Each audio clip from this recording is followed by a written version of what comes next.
In 1719, there was a tribe called Comanche on the northern Great Plains. A young woman named Naru, who was a trained healer, was busy digging up carrots. She decided to find some time to secretly practice her skills, so she took her dog, Sari, and found a quiet place. Naru practiced her throwing skills when suddenly she heard a strange animal sound nearby. Naru sneaked deeper into the forest and peeked around a fallen tree. She spotted a white-tailed deer. Naru prepared to throw her axe, but a loud crash startled her and made the deer dash away. Naru and Sari ran after it, but Sari's tail got caught in a trap. Naru completely forgot about the deer as she ran to help Sari, who was adorably licking her face in thanks. Then, thunder roared again, but this time it was followed by something that sounded like an explosion in the sky. Naru ran to the cliff to see what was happening up there. Naru clearly saw lightning strike something falling from the sky, and believed it was a sign confirming her hunt. She told her brother, Tabe, while they were hunting birds. Naru was super excited, saying she had practiced and was finally ready for her big hunt, which they call Kuta Amia. Tabe was worried, not just because he didn't want Naru to get hurt, but also because Naru wanted to hunt something that was hunting them, but there was nothing he could say to change her mind. Naru had always dreamed of being a hunter. On the way home, she told her mother, Aruka, about it while sharpening her axe beside her. Aruka was busy making medicines and asked why Naru was so determined to become a hunter when she was so good at many other things.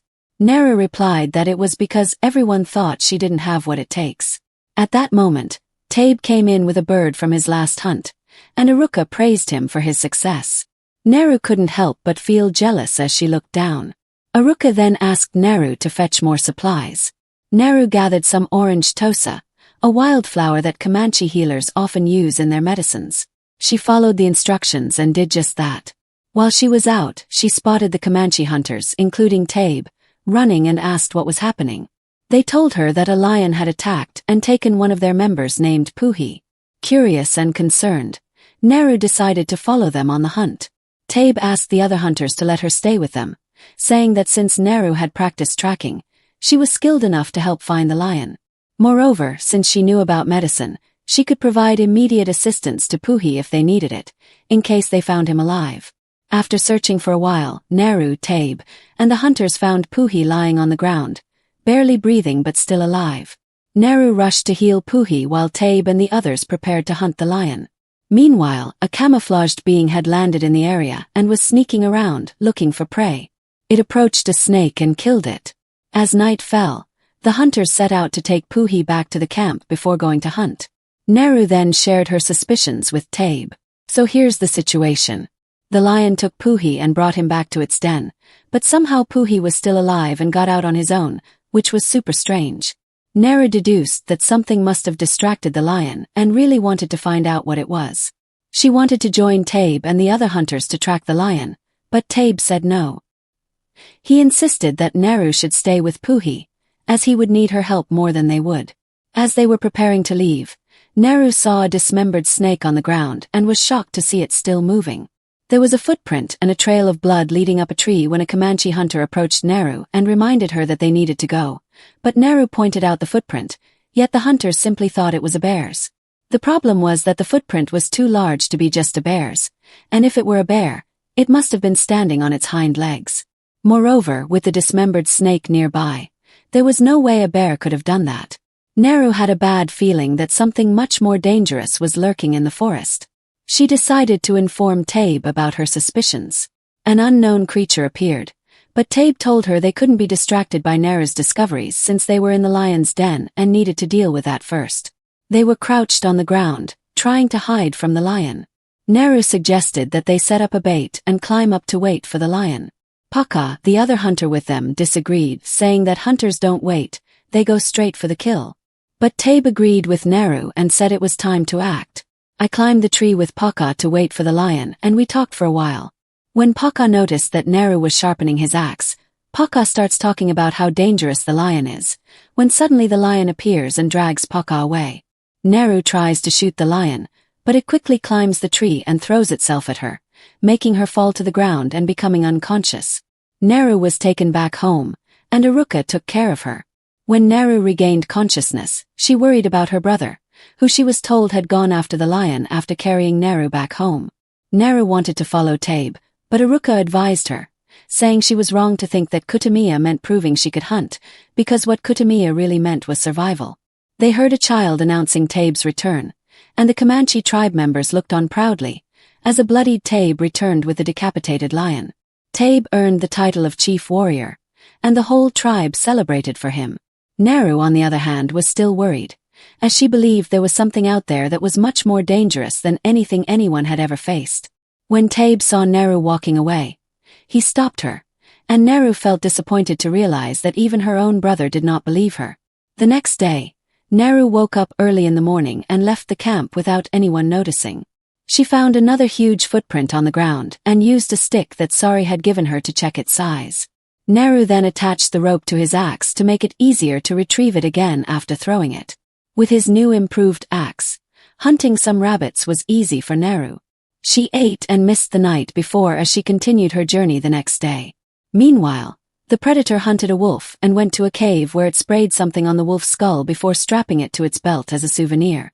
Neru exited the forest and entered a clearing.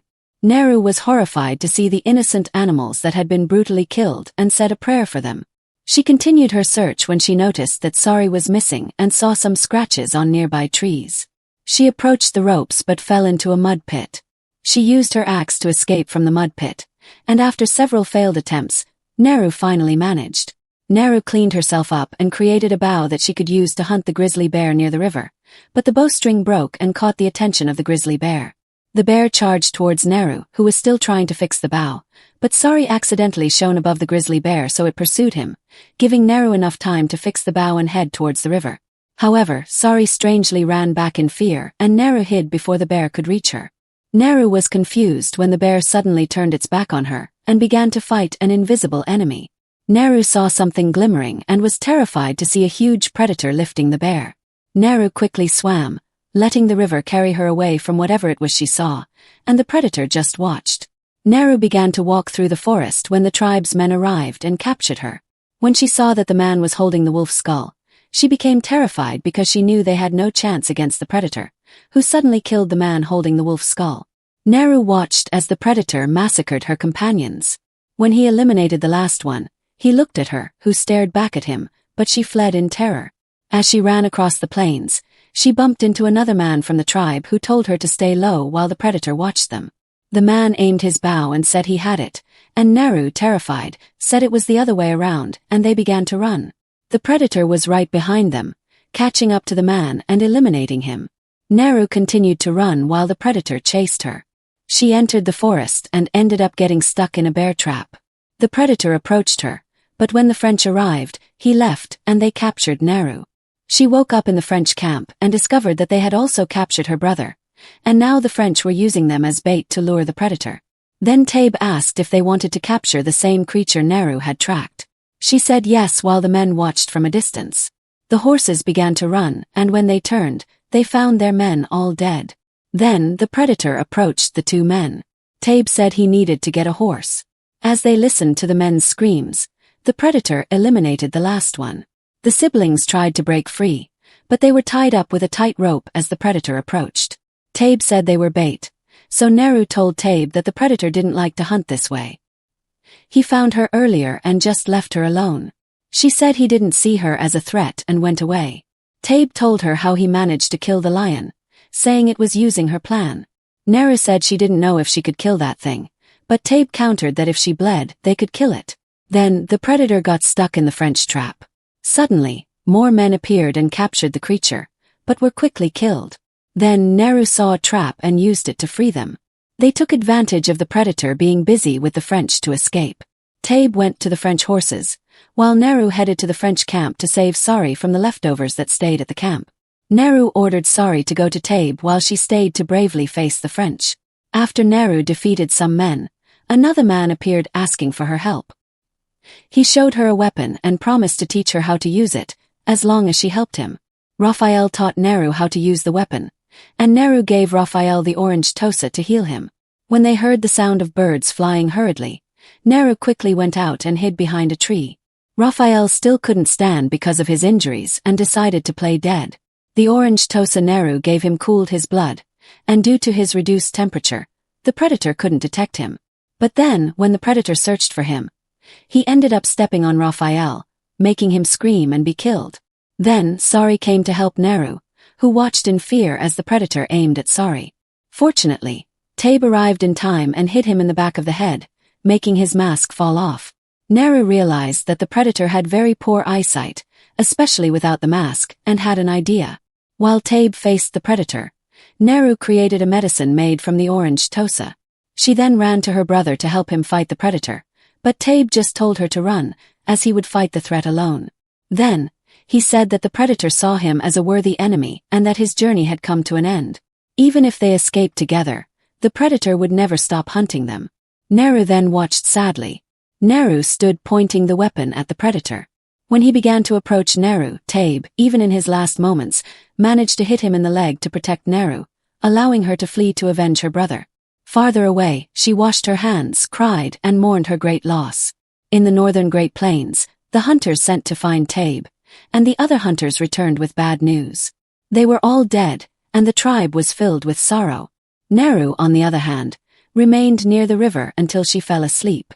When she saw a remaining man nearby, she remembered how the French made her brother bleed in front of her and captured him.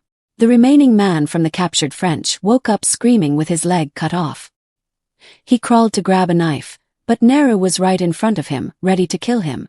Neru said that since they didn't see her as a threat, that was what made her more dangerous. But the predator suddenly appeared. Neru stood still, knowing she was not a threat. Then, the predator killed the man in front of her. When he bent down to pick up the man's head, Neru took the chance and shot him in the head, making his mask fall off. Thus, she grabbed the mask and fled to fight the predator in a clever way. Since Neru was weaker, she used cunning to defeat the predator. She caught the predator by surprise and climbed on him, tying the rope of her axe around him and throwing him into the mud pit. Neru waited as the predator emerged from the pit and aimed her weapon at him.